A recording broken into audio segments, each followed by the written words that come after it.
नमस्कार, मैं हूं संजय शर्मा। आप देख रहे हैं 4 PM न्यूज नेटवर्क। प्रधानमंत्री परेशान हैं।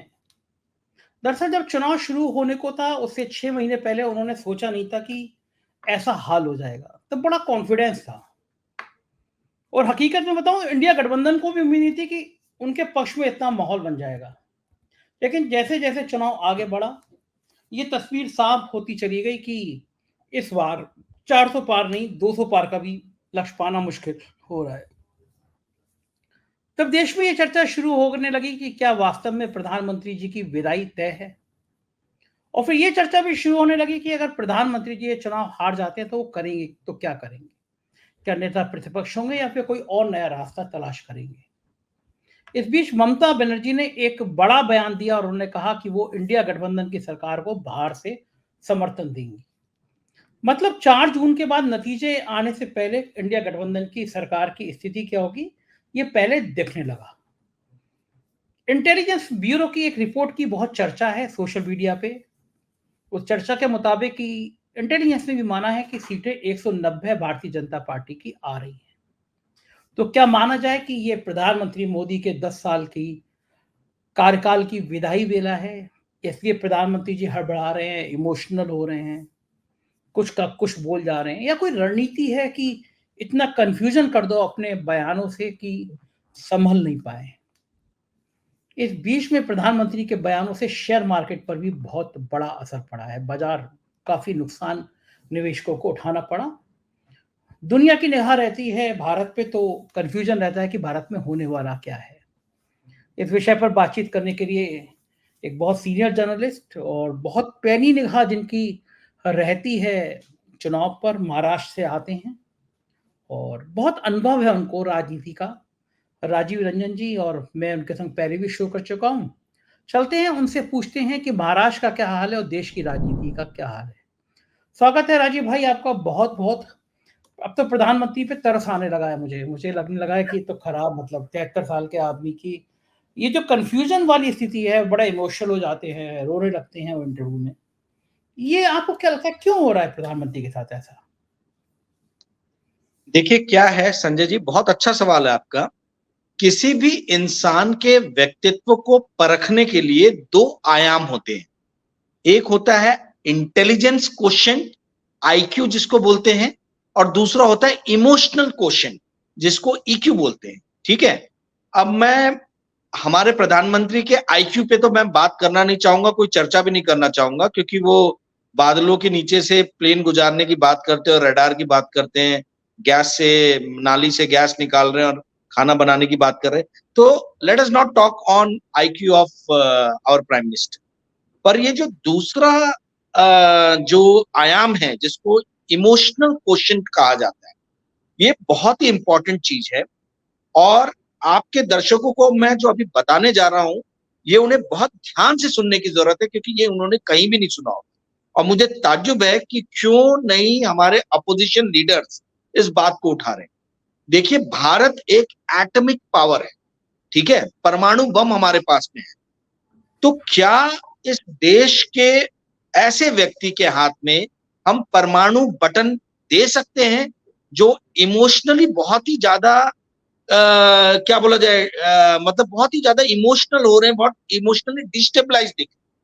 तो ये एक समझने वाली बात और ये बहुत गंभीर मुद्दा है जिस पे चर्चा करना चाहिए। हम लोग हर बार ये बोल के उनको ही बचाते हैं या उसको हल्के में लेते हो, क्या रे झूठ बोलने की तो उनकी आदत है, वो तो मिथोमैनिया से ग्रसित है ना, या फिर ये उनकी कोई स्ट्रैटेजी रही होगी।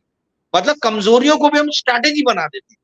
पर ये एक बहुत ही गंभीर मुद्दा है, ना केवल देश के लिए बल्कि अंतर्राष्ट्रीय स्तर पे भी, क्योंकि भारत एक एटॉमिक पावर है। क्या इस देश का प्रतिनिधित्व एक ऐसे आदमी के हाथ में रहना चाहिए जो इमोशनली डिस्टेबलाइज हो जाता है रह के, जो रह के पूरे नेशन के सामने रोना शुरू कर देता है? क्या आपने किसी और देश के हेड को, किसी भी देश के गवर्नमेंट के हेड को कभी इस तरीके से रोते हुए देखा है? ये सब मुद्दे जो है, ये चर्चा के मुद्दे। यदि यही चीजें ब्रिटेन में हो रही रहती या अमेरिका में हो रही रहती, ब्रिटानिया सरकार के अंदर में, बरतानिया सरकार के अंदर में यदि कोई इस तरीके से रो रहा रहता, तो आप देखिए ये नेशनल इशू बन गया रहता, नेशनल इशू बन गया रहता। वहां की मीडिया जो है इस चीज पे चर्चा कर रही रहती कि क्या हमारे एटॉमिक पावर्स जो है, एक न्यूक्लियर बटन जो है, क्या एक ऐसे व्यक्ति के हाथ में होने चाहिए जो इमोशनली डिस्टेबलाइज है या जिसका इमोशनली क्वेश्चन कम हो रहा है। ये एक गंभीर मुद्दा है जिस पे चर्चा करना बहुत ज्यादा जरूरी है। दुख की बात यह है कि आज की डेट में political establishment and establishment of press, ये दोनों एक ही हो गए, जिसको हम गोदी मीडिया बोलते हैं। बेसिकली क्या है, वो पॉलिटिकल एस्टैब्लिशमेंट के साथ में इनलाइन है। तो किसी भी पत्रकार की ये हिम्मत नहीं है कि ये उनसे सवाल पूछे कि मोदी जी आप इतना इमोशनली ब्रेकअप पॉइंट पे क्यों आ जाते, ये ब्रेकअप पॉइंट पे आप आ जाते हैं, क्या ये देश के लिए अच्छा है जबकि आपके हाथ में न्यूक्लियर बटन्स है। तो इस चीज को मुझे तो ताज्जुब हो रहा है कि ये बात मुझे क्यों बोलनी पड़ रही है। ये तो विपक्षी पार्टियों के जो लीडर्स हैं उन्होंने बोलना चाहिए, उनके जो ये स्पोक पर्सन हैं उन्होंने बोलना चाहिए। और मीडिया में जो इतने बड़े बड़े कॉलमनिस्ट हैं, ठीक है, वो जो हर हफ्ते कॉलम्स लिखते हैं, उनको ये क्वेश्चन रेस करना चाहिए कि क्या भारत का प्रतिनिधित्व एक ऐसा व्यक्ति कर सकता है जो इमोशनली ब्रेकअप पॉइंट पे बहुत जल्दी आ जाता है। मेरे ख्याल से संजय जी इस चीज पे गंभीर चर्चा होनी चाहिए और हमें बार बार जो है इनको क्लीन चिट देने की जरूरत नहीं है बोल के कि ये इनकी स्ट्रेटेजी रही होगी या ये बहुत झूठ बोल देते हैं, ऐसी बात नहीं है। आप लोग इमोशनली इनका एक्सरे करना जरूरी है, इमोशनली इनका चेकअप करना जरूरी है। देखिए 75 साल के आसपास आ रहे हैं, एक साल से रह गए 74 के आसपास में। तो ऐसी स्थिति में, ऐसी उम्र में जब व्यक्ति पहुंचता है तो कुछ ऐसी हरकतें करता है जो बहुत सारे लोग समझ नहीं पाते।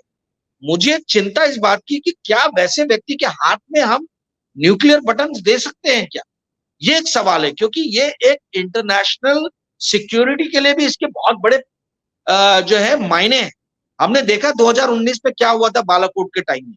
यदि डोनाल्ड ट्रंप और इंटरनेशनल फोर्सेस शायद उस टाइम में नहीं बीच बचाव करती तो मेरे ख्याल से वो एक दूसरा एंगल भी ले सकता था। तो हमको इमोशनली स्टेबल आदमी चाहिए as a head of the state, ठीक है।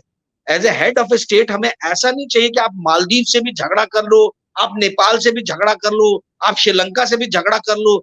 यानी आज हम भारत देश जो है, इसके जो बहुत पुराने अलाइज थे वो भी आज की डेट में एक एक करके चीन की गोद में जाके बैठ रहे हैं और हम बोलते हैं कि विदेश नीति में हम बहुत सक्सेसफुल है। इन सब बातों पे गंभीर चर्चा होनी चाहिए और ये इलेक्शन के ही टाइम में होनी चाहिए थी। पर दुख की बात है कि इलेक्शन के टाइम में जो है हम अजीब टाइप की बातें कर रहे हैं। मतलब इसमें जो है ये मुद्दा कहीं मायने नहीं रखता है कि आज जो है what Narendra Modi stands for, how he governed, what he had accomplished on health issues, on education, on employment, on civil rights, on press freedom। ये मुद्दों पे चर्चा करने के बदले हम बात कर रहे हैं कि भाई 400 पार, हम बात कर रहे हैं हिंदू मुसलमान, हम बात कर रहे हैं मंगलसूत्र, हम बात कर रहे हैं गाय भैंस, हम बात कर रहे हैं गंगा ने गोद में लिया है। अरे भाई सवाल ये उठना चाहिए कि जिस आदमी ने इस देश के ऊपर में 10 साल शासन किया है, व्हाट ही स्टैंड्स फॉर, और उसने कैसे गवर्न किया है। इस देश में अनएम्प्लॉयमेंट क्यों बढ़ रही है। ये बार बार बोलते हैं कि नरेंद्र मोदी के टाइम में जीडीपी बढ़ी है। मेरा एक सिंपल सवाल है एज ए फाइनेंशियल जर्नलिस्ट कि यदि जीडीपी बढ़ रही है तो अनएम्प्लॉयमेंट क्यों बढ़ रहा है।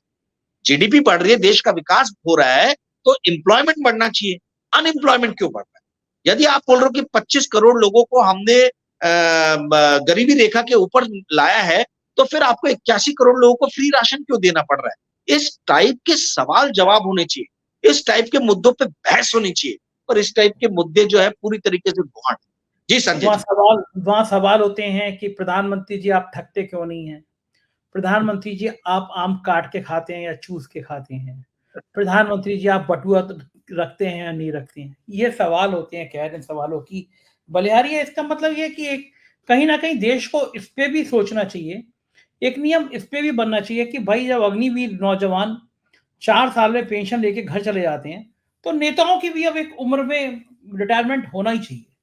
क्यों नेता 70-80 साल तक काम करता रहे। भाई आप सरकारी कर्मचारी, आप उनको 60-62 साल पे कह देते हैं भाई अब आप काम करने लायक नहीं बचे, जाइए घर। अग्निवीर के लिए तो आप 4 साल में विदाई कर देते हैं।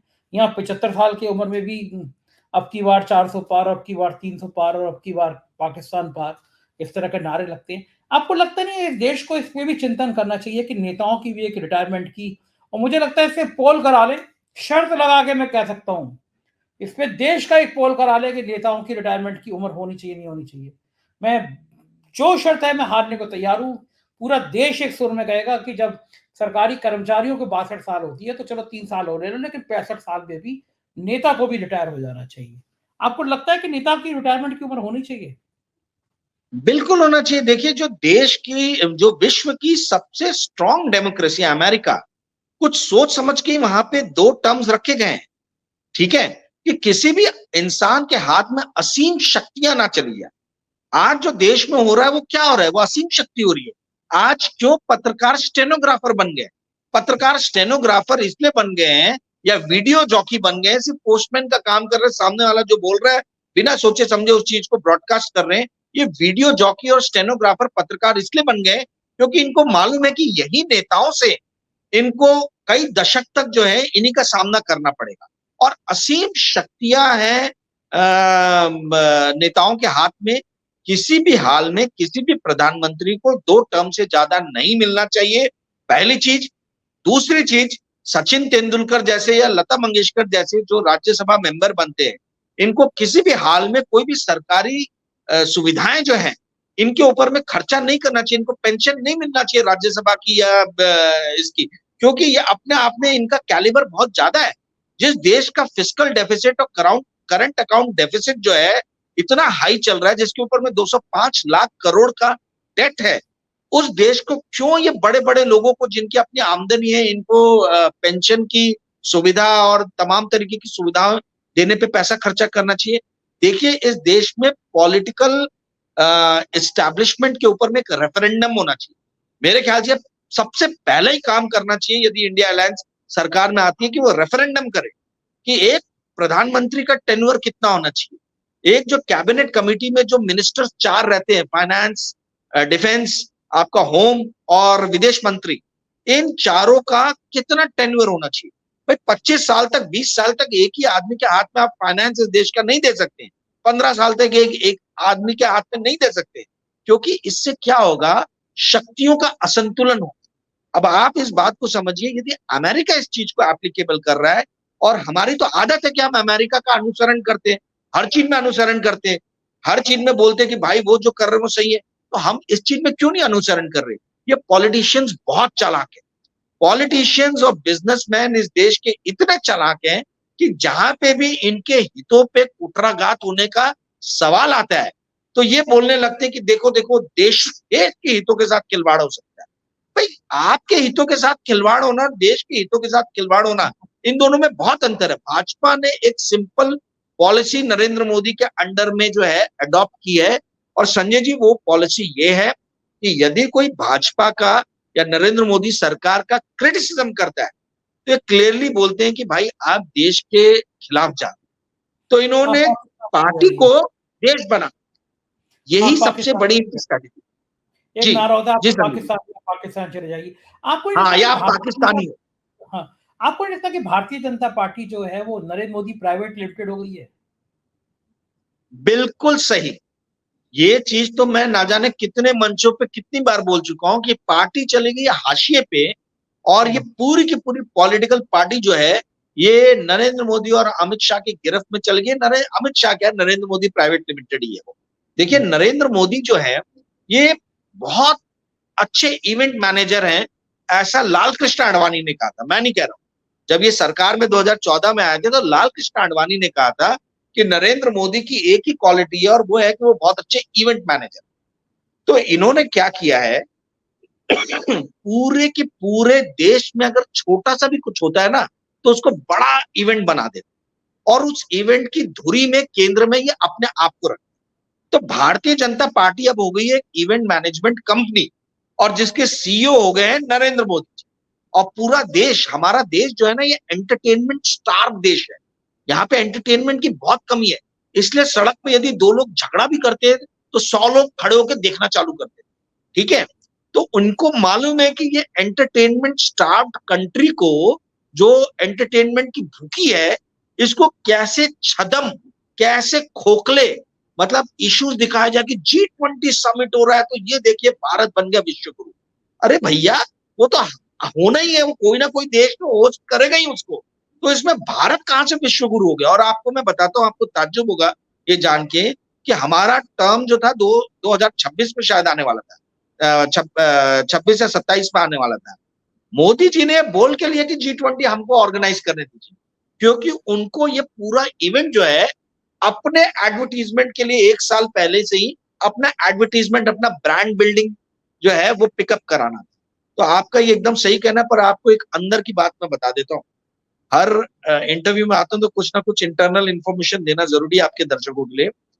एक बहुत बड़ा मसौदा या रणनीति तैयार हो रही है भारतीय जनता पार्टी के अंदर में कि यदि ये, जैसा मैंने लास्ट इंटरव्यू में बताया था कि 190 जो है उतने पे निपट जाएंगे एनडीए भारतीय जनता पार्टी में, यदि वैसी स्थिति आती है, ठीक है, तो उस स्थिति में पूरा का पूरा काया पलट होने वाला है पार्टी के अंदर।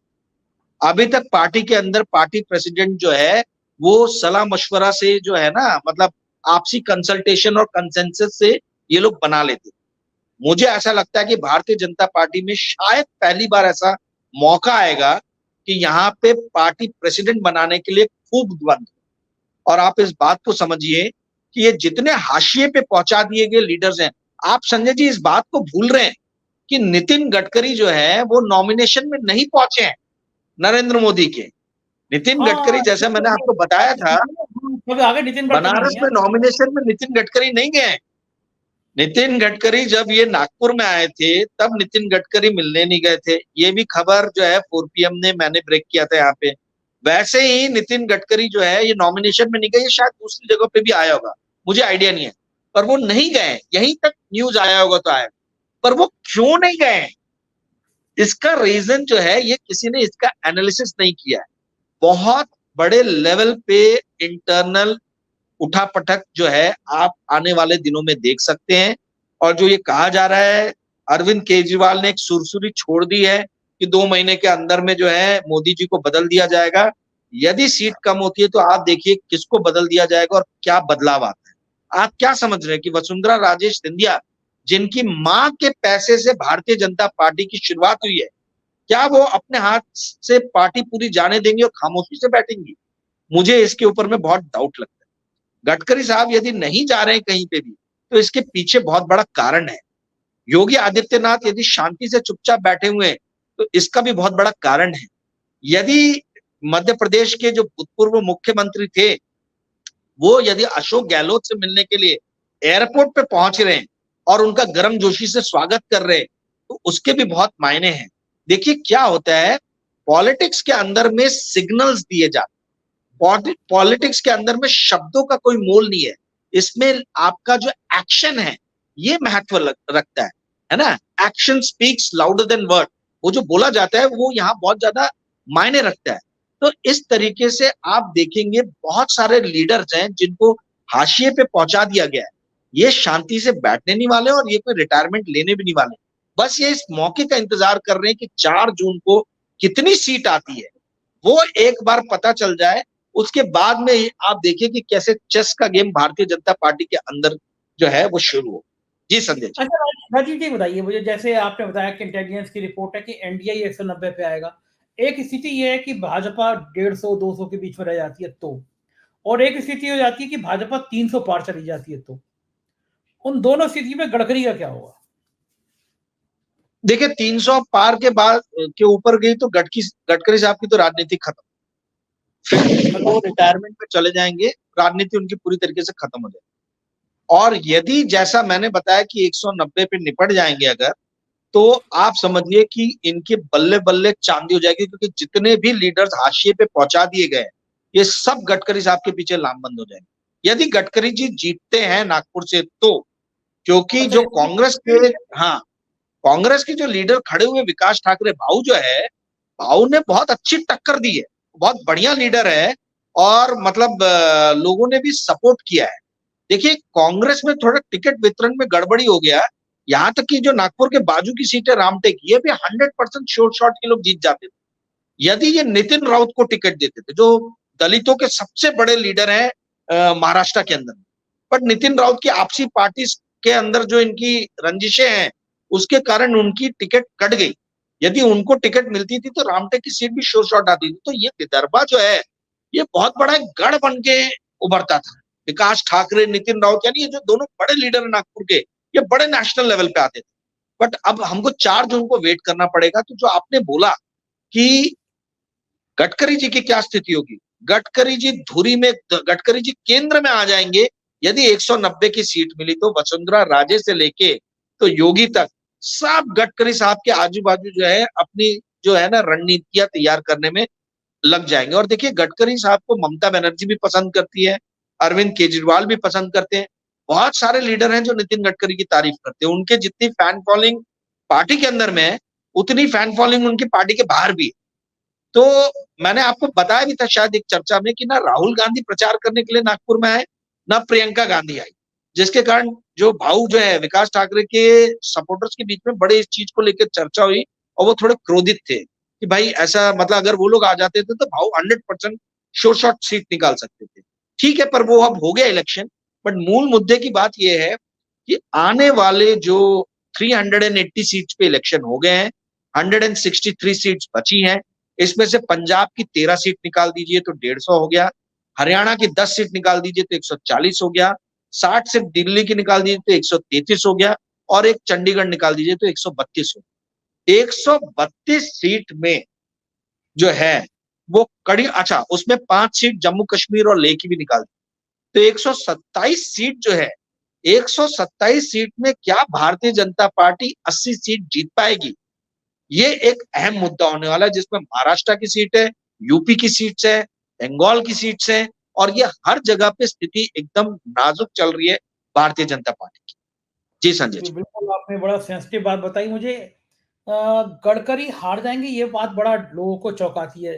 लेकिन एक स्थिति और है राजीव भाई, जिससे बात कर रहा हूं, महाराष्ट्र में मैंने बहुत सारे ब्यूरोक्रेट से बात करी, पॉलिटिकल लोगों से बात करी, जर्नलिस्ट से बात करी। मुझे लगता है कि देश में सबसे ज्यादा चौंकाने वाले नतीजे, या ये दूसरे शब्दों में कहूं कि भारतीय जनता पार्टी को सबसे धक्का पहुंचाने वाले नतीजे क्या महाराष्ट्र से आते हुए दिख रहे हैं आपको? महाराष्ट्र में मैंने जैसे लास्ट टाइम बताया था कि 22 सीट जो है वो इंटेलिजेंस की रिपोर्ट बोल रही है कि एनडीए को मिलेगी। बट उसके बाद मुझे बहुत सारे पत्रकार दोस्तों के फोन आए और उन्होंने शर्तिया तौर पे बोला कि हम शर्त लगाने को तैयार हैं कि ये 15 के आगे किसी भी हाल में नहीं बढ़ेगा।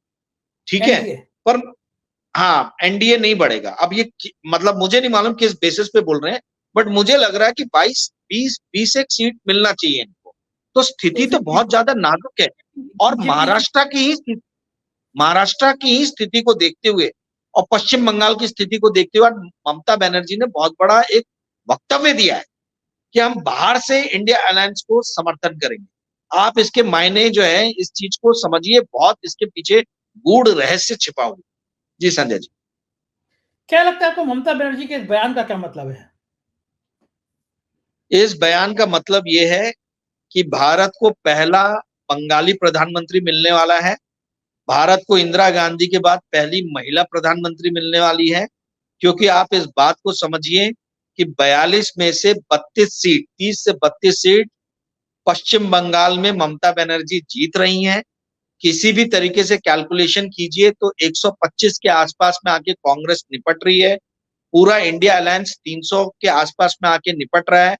बिना ममता बनर्जी के सपोर्ट के केंद्र में सरकार बनने नहीं वाली है। और किसी भी हाल में कांग्रेस ये नहीं चाहेगी या दूसरे घटक दल ये नहीं चाहेंगे कि ममता बनर्जी जो है वो बाहर से समर्थन दे, क्योंकि वो एक डिस्टेबलाइज गवर्नमेंट दिखेगी। तो अंत में आके यही निष्कर्ष पे बात आएगी कि दीदी आप आइए, हमारा आप, हम सभी का आप में कॉन्फिडेंस है। देखिए, अरविंद केजरीवाल तो पूरी तरीके से ममता बनर्जी के साथ है।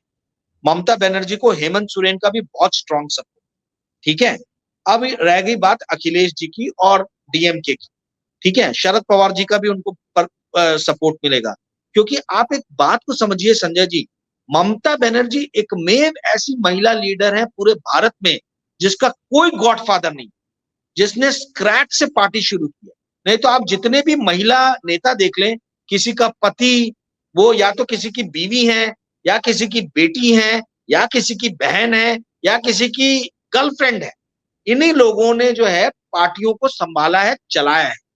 ममता बनर्जी एकमेव महिला जो है आपको दिखेंगी नेता जिन्होंने स्क्रैच से पार्टी को खड़ा किया, और कम्युनिस्ट पार्टी के बड़े से बड़े लीडर उनकी कदमों में जाके गिरे। तृणमूल कांग्रेस ज्वाइन किया उन लोगों ने, और जो पार्टी छोड़ के गए वो भी वापस आए और उन्होंने पार्टी ज्वाइन किया।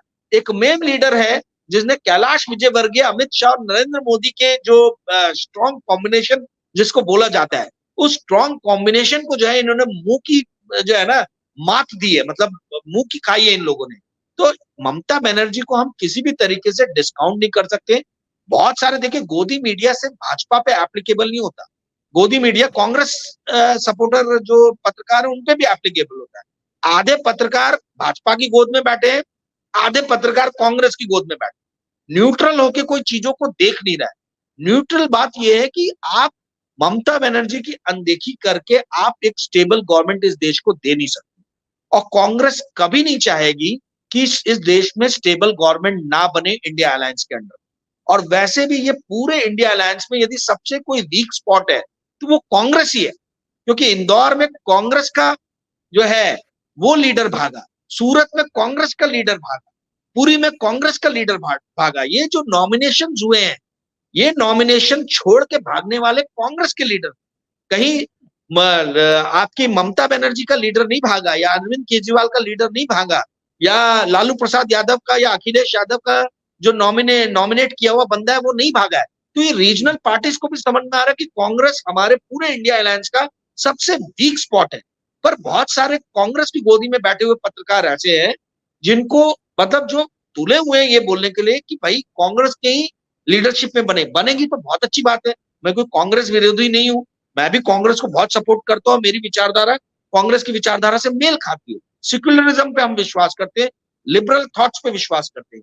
किंतु आज की सच्चाई ये है कि कांग्रेस को यदि स्टेबल गवर्नमेंट इस देश में देना है तो उनको ममता बनर्जी का प्रतिनिधित्व स्वीकार करना पड़ेगा। एंड मार्क माय वर्ड्स, यदि इंडिया अलायंस आती है तो स्टेबल गवर्नमेंट चाहिए तो ममता बनर्जी को ही ये सब मिलकर प्राइम मिनिस्टर बनाए।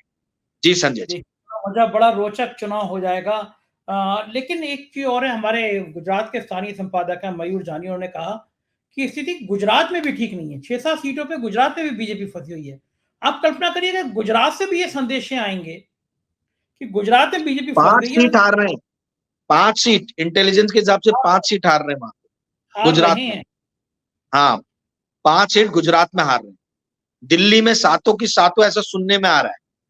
तो ये जो है, क्योंकि ये अरविंद केजरीवाल और कांग्रेस का बड़ा स्ट्रॉन्ग जो है ना, वहां पे ग्राउंड लेवल पे बहुत ज्यादा समर्थन मिल रहा है आप और कांग्रेस को। और हरियाणा में तो आपने देख ही लिया कि क्या हाल है। हरियाणा में तो छोड़ छोड़ के जो है वो भाजपा के लीडर कांग्रेस में शामिल हो रहे हैं। जम्मू कश्मीर में कश्मीर से ये पूरे नदारदी हो गए। लद्दाख का तो दूसरी पार्टी में ही शामिल होगा, कांग्रेस में ही शामिल हो गया जो एमपी था। तो इनको सीट कहां से मिलेगी? महाराष्ट्र में भी तकलीफ है, बंगाल में अभी उसी जगहों पे इलेक्शन होने वाले हैं जहां पे सबसे स्ट्रांग है ममता बनर्जी। तो आप सीट निकालोगे कहां से? सीट निकालने के लिए आपकी जगह तो चाहिए ना आपको। एक बात, उत्तर प्रदेश में भी हालत, उत्तर प्रदेश में भी ऐसी कोई हालत नहीं है, क्योंकि आप जी लग रहा था यूपी से प्लस होगा, लेकिन यूपी से तो माइनस ही आपने ब्रेक किया था। आपने ब्रेक किया था कि राजा भैया को, ये 4 PM पे संजय शर्मा ने ही ये स्टोरी ब्रेक की है कि राजा भैया को अमित शाह ने बैंगलोर में बुलाया। तो ये क्यों बुलाया? इसके मायने हैं, ये छोटे छोटे जो सिग्नल्स है ना, ये हमको पकड़ने चाहिए। जैसे मैंने आपके प्रोग्राम में बताया था कि ट्विटर का मालिक जो है वो इंडिया नहीं आ रहा है, इसके बहुत मायने हैं। फेसबुक जो है वो कोर्ट में बोल रहा है कि हम देश छोड़ के चले जाएंगे। व्हाट्सएप, इसके बहुत मायने हैं। लोगों को ये छोटे छोटे सिग्नल पकड़ने चाहिए। ममता बनर्जी ने बोला मैं बाहर से समर्थन दूंगी, इसके बहुत मायने हैं। तो प्रॉब्लम यह है कि जो आज की डेट में राजनीतिक विश्लेषक भी जो है भारत में या मीडिया में जो आते हैं, ये छोटे सिग्नल्स को नहीं पकड़ते, और इनका देखने का दृष्टिकोण जो है मतलब बाइनरी है, या तो कांग्रेस या तो बीजेपी। आप देख लीजिए, मतलब मैं नाम नहीं लेना चाहता हूं, बट कई ऐसे हैं, मतलब इनफैक्ट यूट्यूब पे आने वाले बड़े बड़े पत्रकार जिनको पितामह कहा जाता है, और आपके भी बहुत अच्छे मित्र हैं कई, जो क्लियरली इसको बाइनरी में देखते हैं, बीजेपी या कांग्रेस। वो ये भूल जा रहे हैं कि इसके बीच में और बहुत सारे प्लेइंग एलिमेंट्स हैं। उन एलिमेंट्स को आप नजरअंदाज करके भारत की पॉलिटिक्स को डिफाइन नहीं कर सकते हो आने वाले दिन। जी संजय बिल्कुल जी। सही बात, ये स्थिति है और हम लोग चर्चा करते रहेंगे देश की राजनीति पे। बहुत-बहुत शुक्रिया राजीव भाई, आपने इतना कीमती समय दिया, आभार आपका। ये थे राजीव रंजन जी और हम लोग चर्चा कर रहे थे कि आखिर देश की राजनीति में क्या होने जा रहा है। मुझको यकीन है ये चर्चा आपको पसंद आई होगी। चैनल को जॉइन कीजिएगा, सब्सक्राइब करिएगा और अपनी राय से ज़रूर अवगत कराइएगा। बहुत-बहुत शुक्रिया। Thank you.